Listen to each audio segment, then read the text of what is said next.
Hello and welcome back to our channel. Today we will be discussing the ongoing crisis in Sudan. The country has been in turmoil for years due to political instability, economic woes, and humanitarian crises. In recent years, the situation has escalated to a point where it has garnered international attention. In this video, we will provide an overview of the situation in Sudan and the events that have led to the current crisis. Background: Sudan is a country located in Northeast Africa.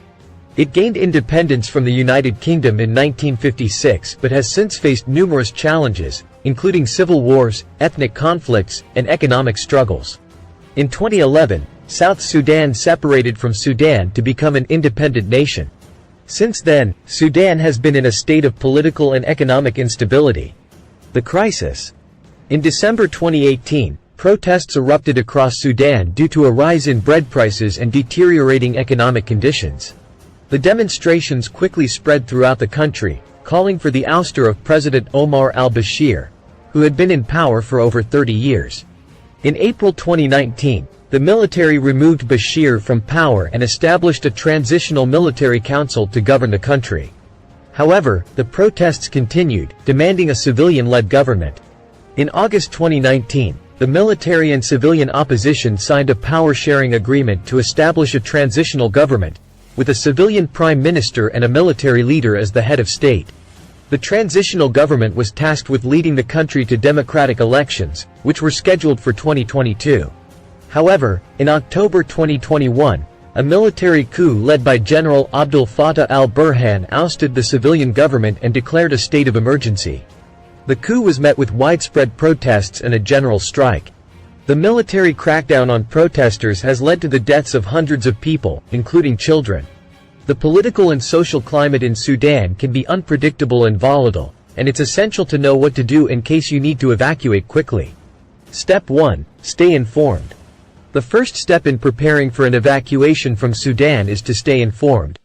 Follow the news closely and keep an eye on the political situation. It's essential to know the location of your embassy or consulate and their emergency contact numbers. Step 2. Make a plan. The second step is to make a plan. Identify the safest and fastest route out of the country, and research the necessary documentation and transportation options. It's crucial to have a backup plan in case the primary plan doesn't work out. Step 3. Pack your bags. The third step is to pack your bags. Keep a bag packed and ready to go at all times. Pack essential items such as a passport, identification, cash, water, and non-perishable food items. Don't forget any prescription medications, first aid kit, and personal hygiene items. Step 4. Communicate. The fourth step is to communicate. Inform your embassy or consulate of your plans, and provide them with your contact information. If you're traveling with others, make sure everyone is on the same page and knows the plan. Step 5. Stay alert. The fifth step is to stay alert. Be aware of your surroundings and keep an eye out for any signs of danger. If you feel unsafe, trust your instincts, and take action to protect yourself. Sudan has undergone significant changes over the past few years, and it's essential to understand what's happening in the country. Step 1. Understand the background. The first step in understanding the return to civilian rule in Sudan is to know the background of the political situation in the country. Sudan has been under military rule for over 3 decades, and the people have been fighting for democracy and civil liberties. Step 2. Transition to civilian rule. The second step is to understand the transition to civilian rule. In 2019, the people of Sudan took to the streets to demand change and overthrow the long-standing regime. This led to a power-sharing agreement between the military and civilian forces, with the goal of transitioning to full civilian rule within 3 years. Step 3. Impact on the country. The third step is to examine the impact of the return to civilian rule on the country. There have been significant changes in Sudan since the power-sharing agreement, including reforms to the justice system, the release of political prisoners, and improvements in human rights. Step 4. Challenges ahead. The fourth step is to understand the challenges that lie ahead.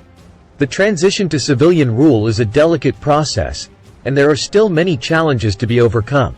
The military still holds significant power in the country, and there is a need for continued reform to ensure that the country moves towards a stable and democratic future. Step 5. Hope for the future. The fifth step is to look to the future with hope. The return to civilian rule is a significant step forward for Sudan, and there is hope that the country can continue to make progress towards a peaceful and prosperous future. Conclusion. In conclusion, if you find yourself in a situation where there is fighting in cities across Sudan, remember to stay informed, avoid the area. Stay indoors, communicate with your loved ones and your embassy or consulate, and stay alert.